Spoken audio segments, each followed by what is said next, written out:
to read this Centennial number 1, October 5th, 1787, on how to prevent tyrannies. So this is the anti-federalists faced with the elaborate denial that the new Constitution would be tyrannical, moved themselves to a closer analysis of how and why it would endanger freedom and the reality of government by consent, in a fundamental attack on the whole idea that the intricate checks and balances of the new Constitution would protect liberty. A Pennsylvania anti-federalist, Centinel, argued that rather such prevented the people from detecting corruption and tyranny in their rulers. Boy, are we like facing that today? Are we capable of detecting tyranny and corruption in our rulers? A simple, responsive government would be better, he argued. Written by Samuel Bryan, Centinel set forth a basic anti-federalist argument about the nature of free government. Although by no means one they all agreed to. 18 Centinel articles were printed in the Philadelphia Independent Gazetteer and the Philadelphia Freeman's Journal between October 5th, 1787 and April 9, 1788. And Broadside at the time is inclined here. Centinel's argument that clearly responsible government is best can be read as a refutation of Publius' famous argument in Federalist number 10 through 51. And we'll go over the Federalist in a bit, but the anti-federalists are so juicy about the virtues of checks and balances. So he said, permit one of yourselves to put you in mind of certain liberties and privileges secured to you by the Constitution of this Commonwealth, and to beg your serious attention to his uninterested opinion upon the plan of federal government submitted to your consideration before you surrender these great and valuable privileges up forever. Your present frame of government secure to you a right to hold yourselves, houses, papers, and possessions free from search and seizure, and therefore warrants granted without oath or affirmation, first made, affording sufficient foundation for them, whereby any officer or messenger may be commanded or required to search your house or seize your persons or property, not particularly described in such warrant, shall not be granted. Your Constitution further provides that in controversies respecting property and in suits between man and man, the parties have a right to a trial by jury, which ought to be held sacred. It also provides and declares that the people have a right of freedom of speech and of writing and publishing their sentiments. Therefore, the freedom of press ought not to be restrained. The Constitution of Pennsylvania is yet in existence. As yet, you have the right of freedom of speech and of publishing your sentiments. How long those rights will appertain to you, you yourself are called upon to say whether your house shall continue to be your castle, whether your papers, your persons, and your property are to be held sacred and free from general warrants. You are now to determine whether the trial by jury is to continue as your birthright. The freemen of Pennsylvania, nay, of all America, are now called upon to declare. Without presuming upon my own judgment, I cannot think it an unwarrantable presumption to offer my private opinion and call upon others for theirs. And if I use my pen with the boldness of a freeman, it is because I know that the liberty of the press yet remains unviolated, and juries yet are judges.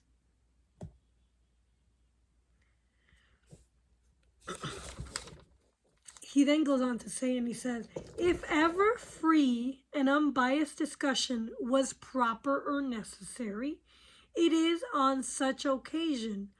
All the blessings of liberty and the dearest privileges of freemen are now at stake and dependent on your present conduct. Those who are competent to the task of developing the principles of government ought to be encouraged to come forward, and thereby the better enable the people to make a proper judgment. For the science of government is so abstruse that few are able to judge for themselves without assistance.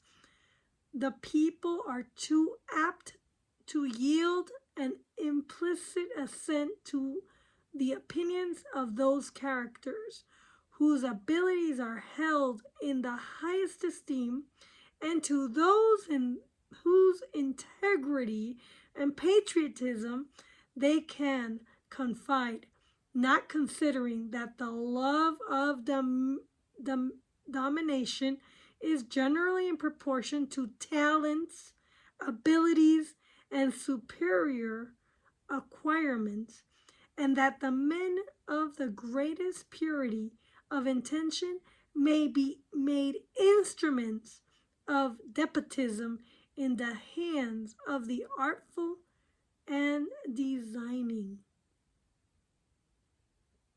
He is talking about today, actually. We are seeing instruments of despotism in the hands of artful and designing people in government. If it were not for the stability and attachment which time and habits gives to form of government, it would be in the power of the enlightened and aspiring few, if they should combine at any time to destroy the best establishments and even make the people the instruments of their own subjugation, the late revolution having effaced in a great massacre all former habits, and the present institutions are so recent that there exists not that great reluctance to the innovations so remarkable in old communities, and which accords with reason, for the most comprehensive mind cannot foresee the full operation of material changes on or civil polity. It is the genius of the common law to resist innovation. The wealthy and ambitious, who in every community think they have a right to lord it over fellow creatures, have availed themselves very successfully. This is YouTube, Facebook, Twitter, LinkedIn, of the favorable disposition of, all the distresses and difficulties they experience proceeding from various causes have been ascribed to the impotency of the present confederation and thence they have been led to expect full relief from the adoption of the proposed system of government. And then the other event immediately ruin and annihilation as a nation. These characters flatter themselves that they have lulled all distrust and jealousy of their own plan, of their new plan, by gaining the concurrence of the two men in whom America has the highest confidence, and now triumphantly exult in the completion of their long meditated schemes of power and aggrandizement. I would be very far from insinuating that the two illustrious personages alluded to have not the welfare of their country at heart, but that the unsuspecting goodness and zeal of the one has been imposed on in a subject of which he must be necessarily inexperienced from his other arduous engagements, and that the weakness and indecision attendant on old age has been practiced on in the other. I am fearful that the principles of government inculcated in Mr. Adams' treatise and enforced in the numerous essays and paragraphs in the newspaper have misled some well-designing members of the late convention. So even then, there was misinformation and misleadings. But it will appear in the sequel that the construction of the proposed plan of government is indefinitely more extravagant. I have been anxiously expecting that some enlightened patriot would, ere this, have taken up the pen to expose the futility and counteract the baneful tendency of such principle. Mr. Adams' sine qua non of a good government is three balancing powers whose repelling qualities are to produce an equilibrium of interest and thereby promote the happiness of the whole community. He asserts that the administrators of every government will ever be actuated by views of private interest and ambition. I think that the views today are not of private interest. Well, yeah, of private interest and ambition. I think they're talking about what's going on today in the Democrat Party, where they are promoting the happiness of the whole community as a collective, and they are asserting that the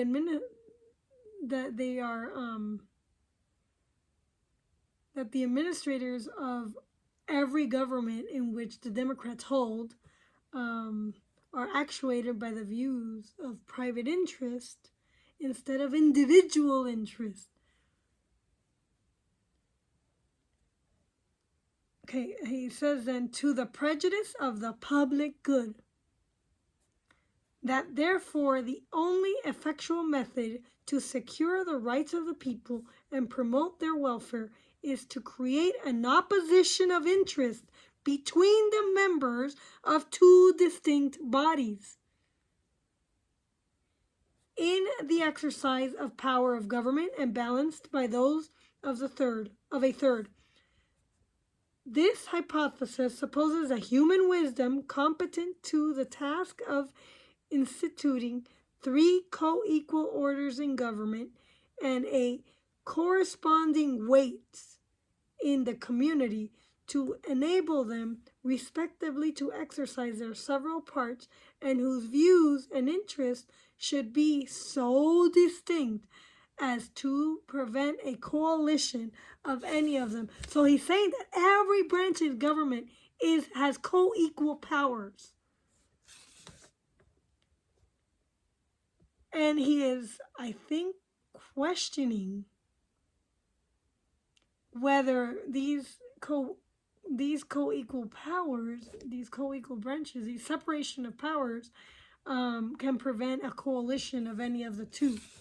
And as we see with what's going on today, the legislature is working with the executive, and the executive is working with the Secretary of State, and the Secretary of State is working with the courts. And are there any preventions of a coalition here for the destruction of the third? Mr. Adam, although he has traced the constitution of every form of government, okay, he was very smart, that ever existed, as far as history affords materials, has not been able to adduce a single instance of such government. He indeed says that the British Constitution is such in theory, but this is rather a confirmation that his principles are chimerical and not to be induced to practice. If such an organization of power were practicable, how long would it continue? 300 years? Not a day, for there is no great a disparity in the talents, wisdom, and industry of mankind, that the scale would presently preponderate to one or the other body. And with every accession of power, the means of further increase would be greatly extended. The state of society in England is much more favorable to such a scheme of government than that of America. There they have a powerful heredity, nobility, and real distinction of rank and interest. But even there, for want of that perfect equality of power and distinction of interest in the three orders of government, they exist but in name. And isn't there right now that they exist in name? The only operative and efficient check upon the conduct of administration is the sense of the people at large. And what is the sense of the people at large in each community, in each locality, in each state? What is it? Comment below. Suppose a government could be formed and supported on such principles, would it answer the great purposes of civil society? If the administrators of every government are actuated by views of private interest and ambition, how is the welfare and happiness of the community to be the result of such jarring adverse interest? Therefore, as different orders in government will not produce the good of the whole, we must recur to other principles. And he states, I believe it will be found that the form of government which holds those entrusted with power in the greatest responsibility to their constituents, that's me, Meg Froelich, I am your constituent. And what would hold you to the greatest responsibility to me, an individual in your district? The can only exist where the body of people are virtuous. Are we virtuous here in Colorado today? Are we? Are we a virtuous people in this House District 3? I say we are. I say, from walking my whole entire district, that we do have virtuous individuals in my district.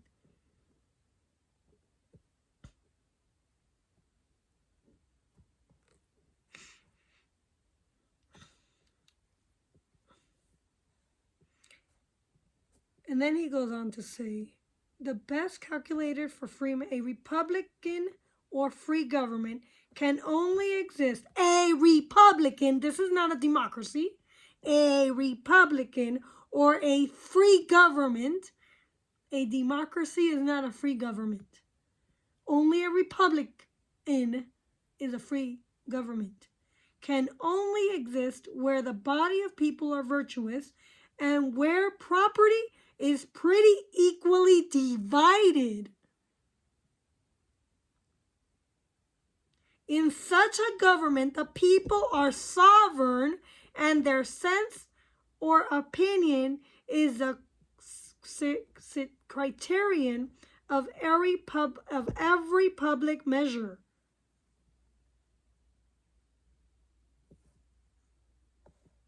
The people are sovereign. The people are free. And their sense of opinion is the criterion of every public measure. Do we have right now in our state legislature, in our council member, in the school boards, in the Board of Education in Colorado, in Congress, in Senate, do we have free people who have who their opinion are the criterion of public measure, of public policy? For when this ceases to be the case, the nature of government is changed. I think the nature of our government has changed. And how do we get it back? The people in the local communities must rise up. It needs to be at the very local level. And an aristocracy, monarchy, or despotism will rise on its ruin. I think we are seeing a despotism, an aristocracy, and a monarchy, or a monarchy. No, I don't think we're seeing a monarchy. I think we're seeing an aristocracy or a despotism rising to its ruin here in Colorado and in the rest of America. The highest responsibility is to be attained in simple structure of government, for the greatest body of the people never steadily attend to the operation of government. The great body of people never steadily tend to the operation of government, and for want of due information are liable to be imposed on. If you complicate the plan by various orders, the people will be perplexed and divided in their sentiments about the source of abuses and misconducts. Some will impute it to the Senate, others to the House of Representatives, and so on, that the interposition of the people may be rendered imperfect, of perhaps wholly abortive. Yeah, like abortion.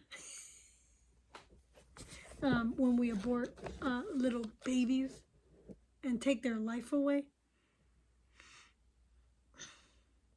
But if imitating the Constitution of Pennsylvania, you vest all the legislative power in one body of men, separating the executive and the judicial, elected for a short period. So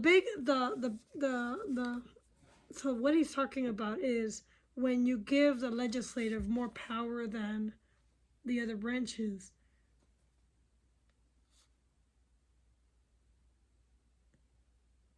Separating the executive and the judicial, elected for a short period and necessarily excluded by rotation from permanency, and guarded from precipitancy and surprise by delays imposed on its proceedings, You will create the most perfect responsibility for them. Whenever the people feel a grievance, they cannot mistake the authors and will apply the remedy with certainty and effect, discarding them at the next election. So, in a normal atmosphere, we would have discarded just about everybody in our legislature, and we would have had completely new people in our state representative. I question whether we have this separation where it's co-equal, or whether we have the legislative body is of greater power than the executive and the judicial. I question whether the Secretary of State is really assuring that our votes are counted and that our votes have quality in them. I question um, highly the people that we have currently in power and their intent and whose interest they are compromised with. And I think that private interest is currently being celebrated in every aspect of Colorado life. Every freaking branch has been compromised in Colorado.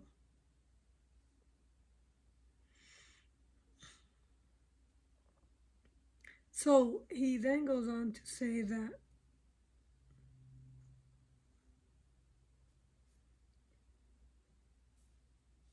and will best secure the rights of the people.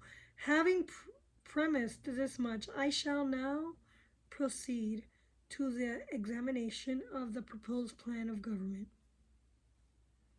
And he goes on and he says that the responsibility to its constitution.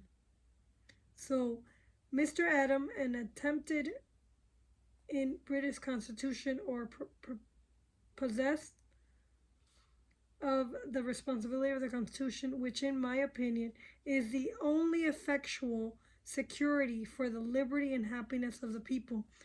Right now,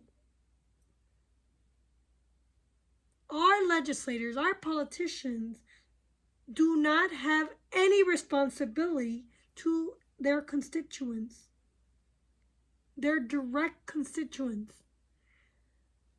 Right now, the Democratic Party is not run by the individual constituents in their districts. It is run by private interest. Private interest, private money is being funneled into our political system. And to a great extent, both parties are compromised. But right now, we have a supermajority, and the Democrats run every branch in government in Colorado. Every single department is run by Democrats. Jenna Griswold got a ton of private interest money.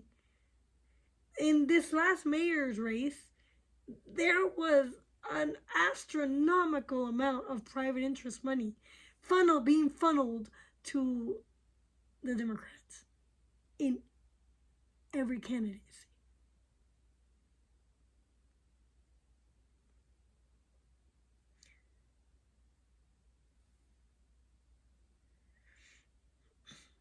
So he says then, is the only effectual security of the liberties and happiness of the people. But on the contrary, it's not the constituents who they have a responsibility to, that it is the most daring attempt to establish a despotic aristocracy among freemen that the world has ever witnessed. I shall previously consider the extent of the power intended to be vested in Congress before I examine the construction of the general government. It will be controverted that the legislative is the highest delegated power in the government. So the legislative Congress, the legislative power, is the strongest power in government. They hold the main power. They make laws. The executive is not the strongest power. They're weaker than the executive. They only have influential power. The judicial is the weakest branch.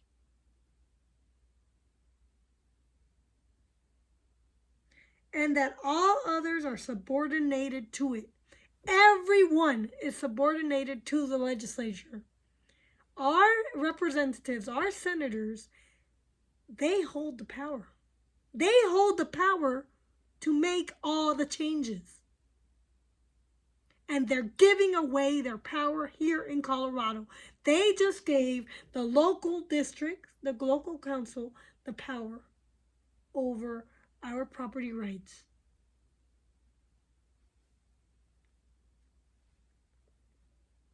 So let's continue. The celebrated Montesquieu establishes it as a maxim that legislation necessarily follows the power of taxation.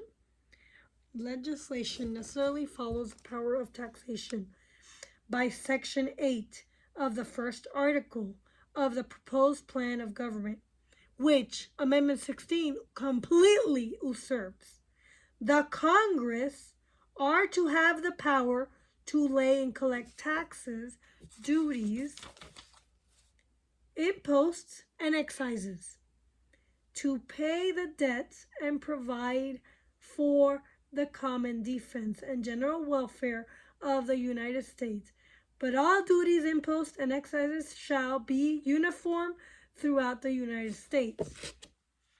Now, what can be more comprehensive than these words?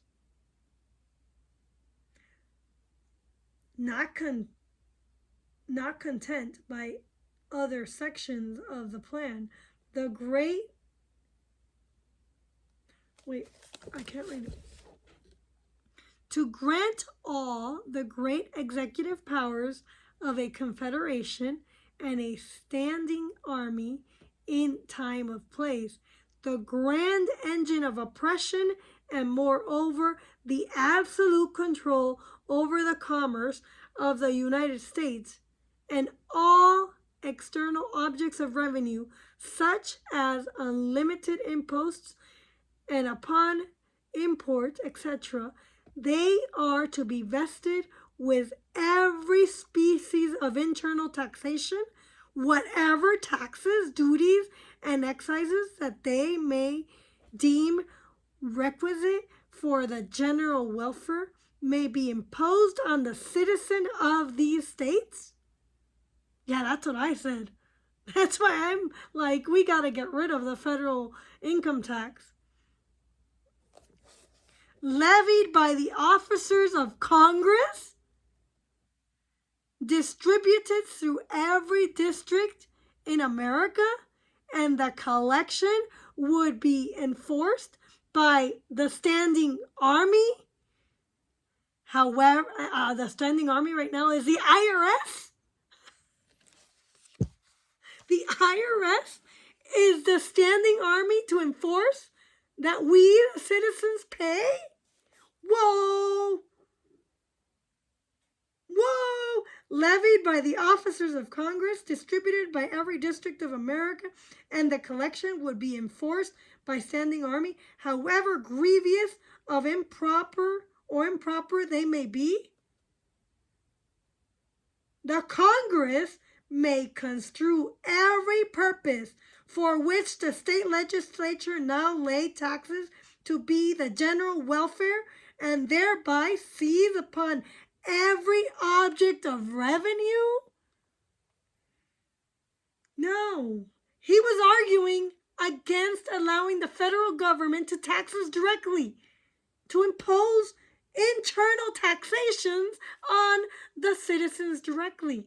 This right here is what they amended in the Constitution, and they made sure that the states have the power to tax us directly, not the federal government. Amendment 16 is invalid per the intention of our framers. This argument is telling you right now that it is not okay. The judicial power by the first section of Article 3 shall extend to all cases in law and equity arising under the Constitution, the laws of the United States, and treaties made or which shall be made under the authority to all cases affecting ambassadors, other public ministers, and councils, to all cases of admiralty and maritime jurisdiction, to controversies to which the United States between state and citizens and other states, between citizens of different states, between citizens of the same state, claiming lands under grants of different states, and between the state or the citizens thereof and foreign states, citizens or subjects, the judicial power to be vested in the Supreme Court and in such inferior courts as the Congress may from time to time obtain and establish. The object of jurisdiction recited above are so numerous, and the shades of distinction between civil causes are oftentimes so slight, that it is more probable that the state judicatories would be wholly superseded. For in contest about jurisdiction, the federal court, as the most powerful, would ever prevail. Every person acquainted with the history of the courts in England knows by that ingenious sophism they have at different periods extended the sphere of their jurisdiction over objects out of the line of their institutions, and contrary to every nature, courts of a criminal jurisdiction obtaining cognizance in civil causes, to put the omnipotence of Congress over the state government and judicatories out of all doubt. The 6th article ordains that this Constitution and the laws of the United States, which shall be made in pursuance thereof, and all treaties made or which shall be made under the authorities of the United States, shall be the supreme law of the land, and in judges in every state shall be bound thereby. Anything in the Constitution or laws of any state to the contrary notwithstanding. By these sections, the all-prevailing power of taxation and such extensive legislative and judicial power are vested in the general government, as much in their operation necessarily absorb the state legislature and the judicatories, and that such was in the contemplation of the framers of it, will appear from the provisions made for such event in another part of it. But that fearful of alarming the people by so great an innovation, they have suffered the forms of the separate government to remain as a blind.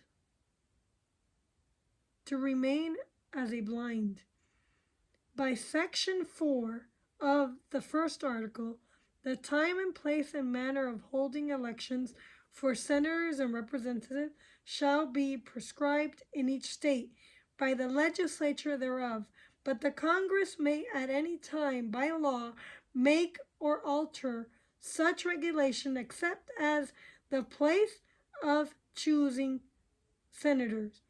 The plain construction of which is that when the state legislatures drop out of sight from the necessary operation of this government, then Congress are to provide for election and appointment of representatives and senators.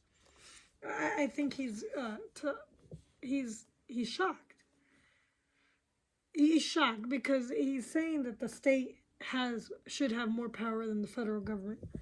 If the foregoing be a just comment, if the United States are to be melted down into one empire, it becomes you to consider whether such a government, however constructed, would be eligible in so extended a territory, and whether it would be practicable, consistent with freedom. And I would say no, it's not consistent with freedom. It is the opinion of the greatest writers that a very extensive country cannot be governed on democratical principles on any other plan than a confederation of the number of small republics possessing all the power of internal government, but united in the management of their foreign and general concerns. It would not be difficult to prove that anything short of despotism could not bind so great a country under one government, as we are saying today, and that whatever plan you might at the first settling out establish, it would issue in a despotism. If one general government could be instituted, now they're talking about if one general government like the United Nations could be instituted, or the United States, and maintained on principles of freedom, it would not be so competent to attend to the various local concerns and wants of every particular district. That's why my representative, Meg Froelich, is my representative, and she attends, or should attend, to my district alone. And she's not.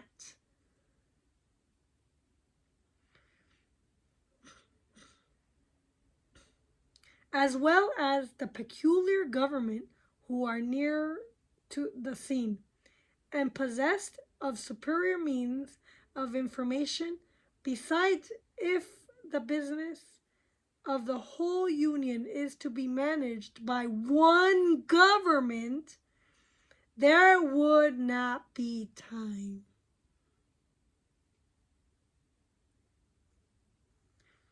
Do we not already see that the inhabitants in a number of large states who are remote from the seat of government are largely complaining of the inconveniences and disadvantages they are subjected to on this account? We could put that in today's world. Because it's repeating itself.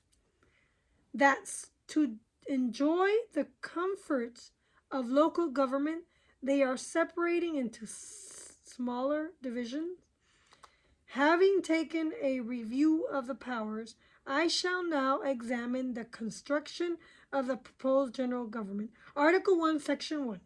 All legislative powers herein granted shall be vested in Congress. So they changed that to representatives. Okay, wait. Well, no, I don't think they changed it. Let me make sure. See what they changed. All legislative powers herein granted shall be vested in Congress, and shall consist of a Senate and a House of Representatives.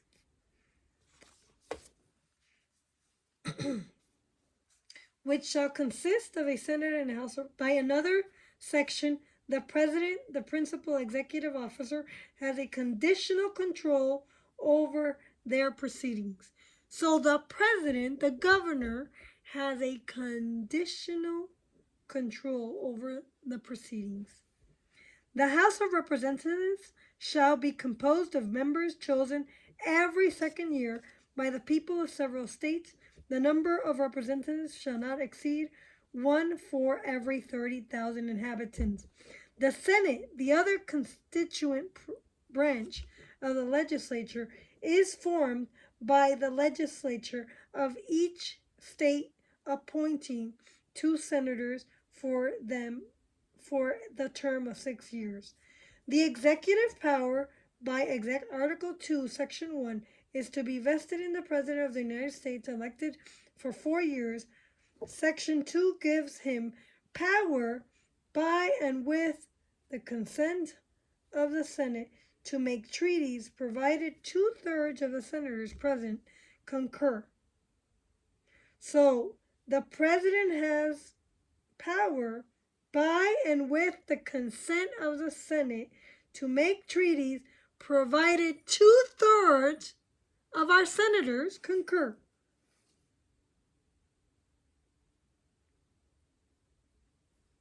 And he shall nominate, and by and with the advice and consent of the Senate shall appoint ambassadors, other public ministers and counsels, judges of the Supreme Court, and all other officers of the United States whose appointments are not herein otherwise provided for, and which shall be established by law.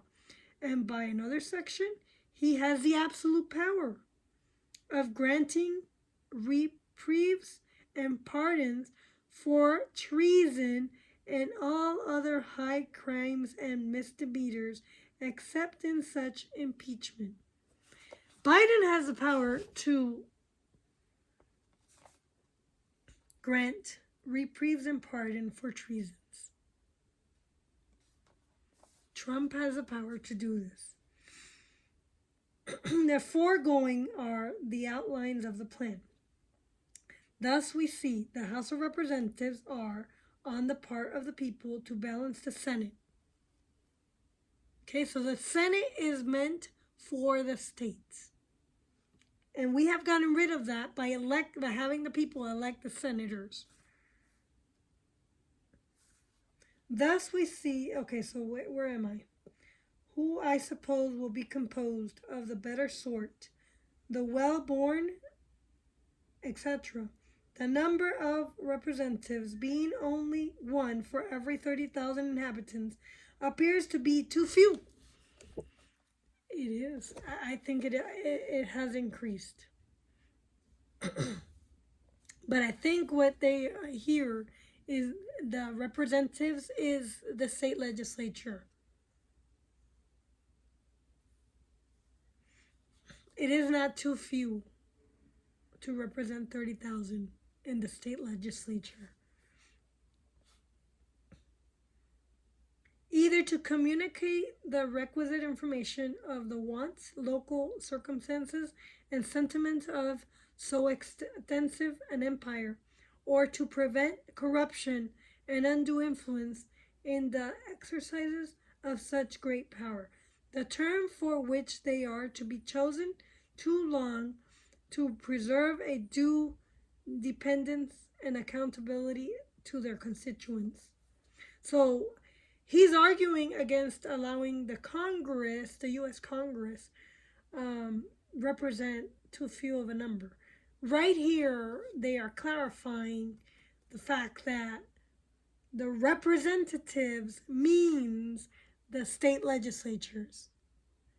Because the state legislatures, those representatives would be closer to the people and would actually have more of a dependence and accountability on their constituents in their districts.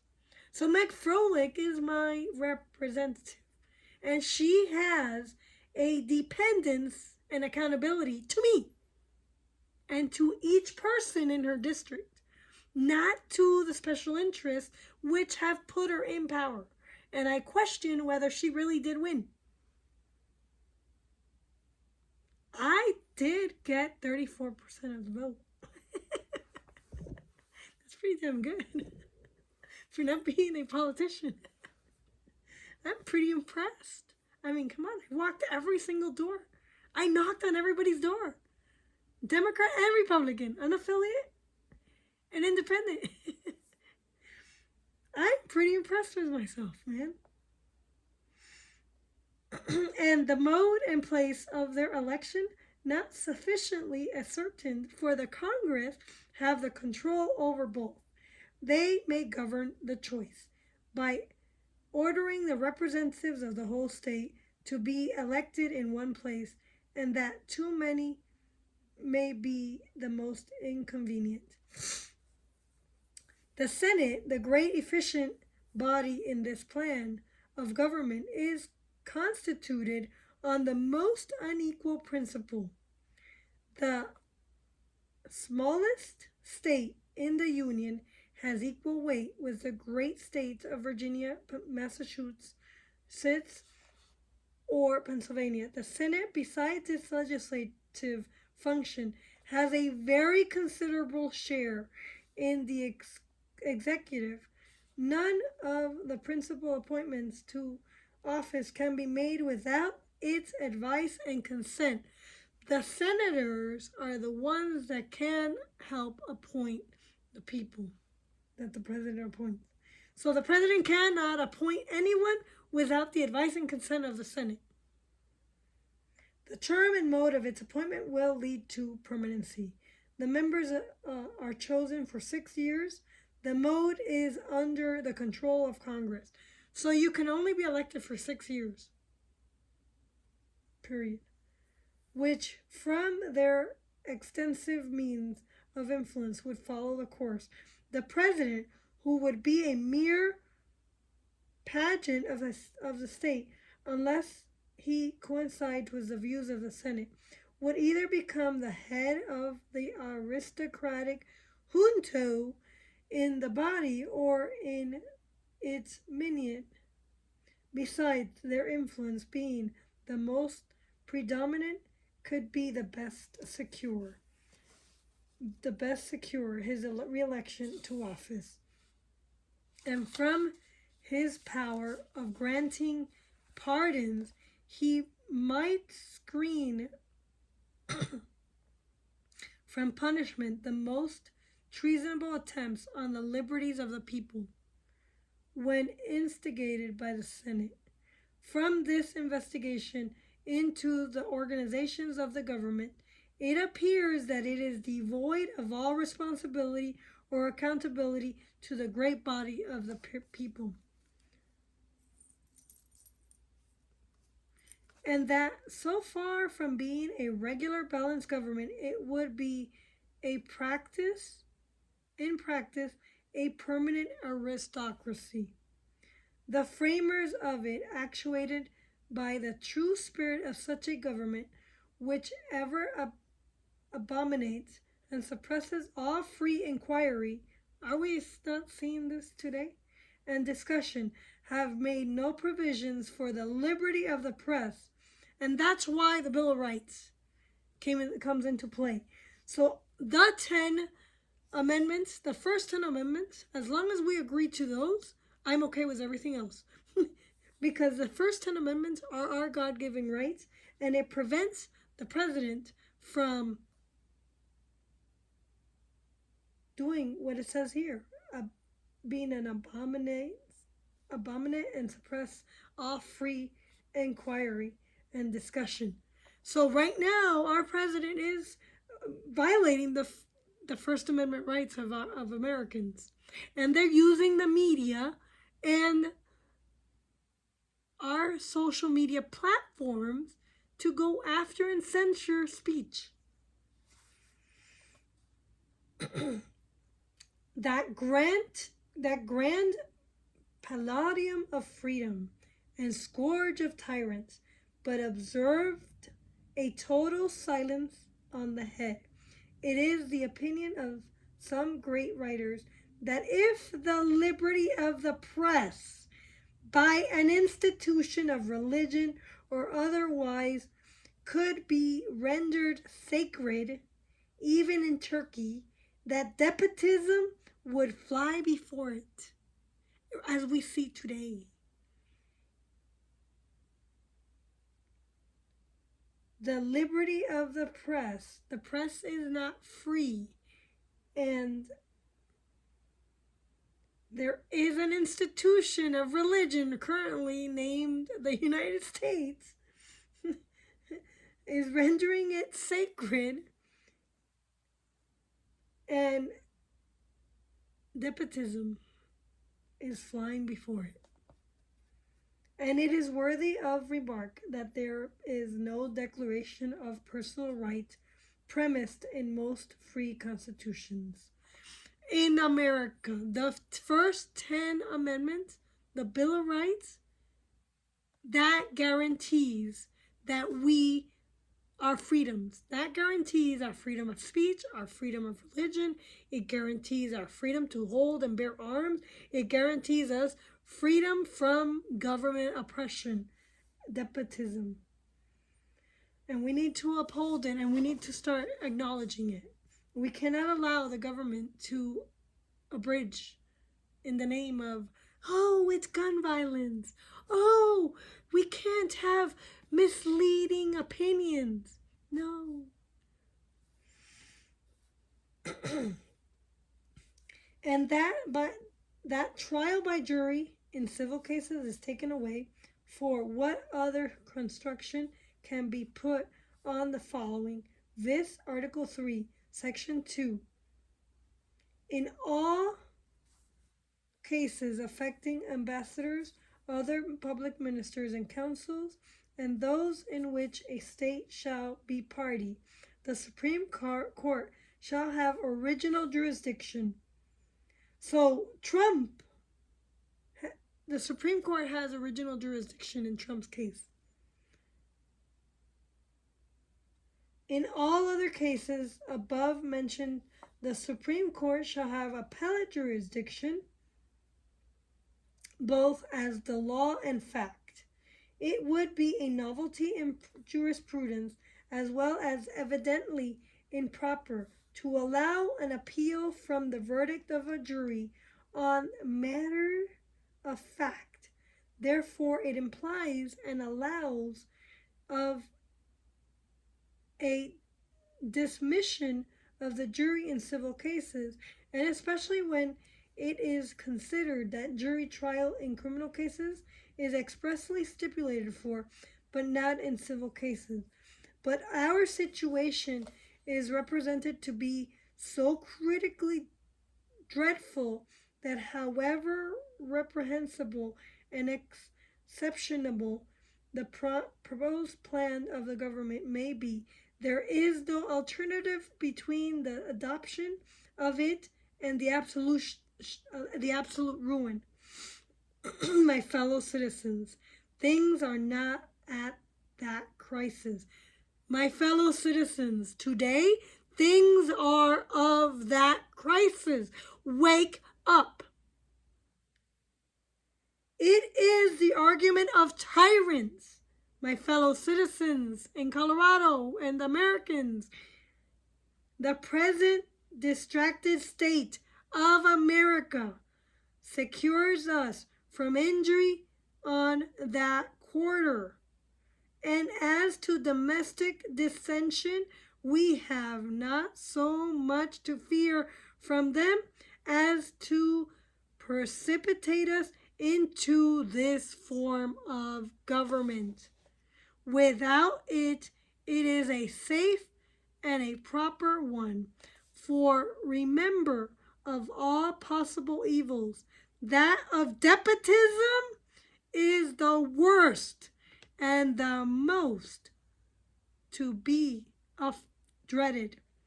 Besides, it cannot be supposed that the first essay on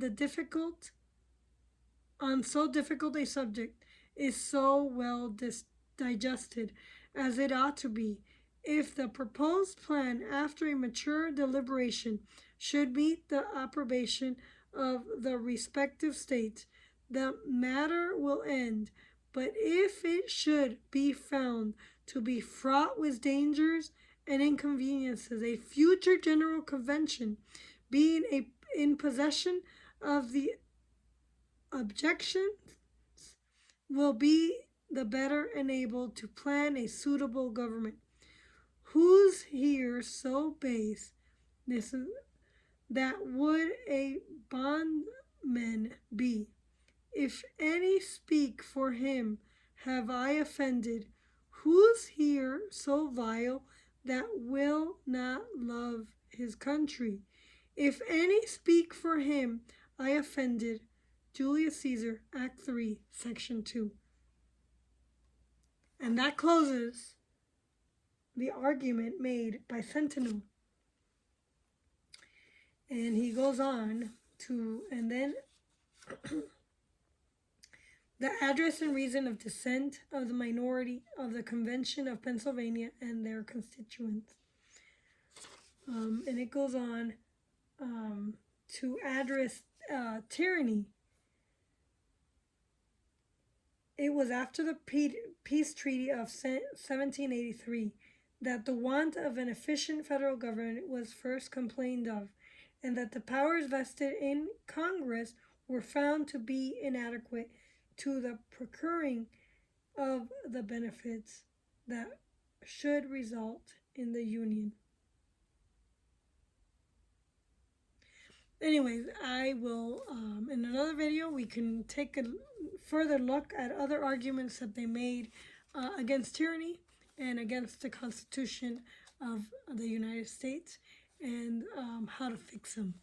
And I think the Federalists are the perfect arguments for the Bill of Rights and for understanding our freedoms in the 10 amendments that were instituted and placed in our Constitution.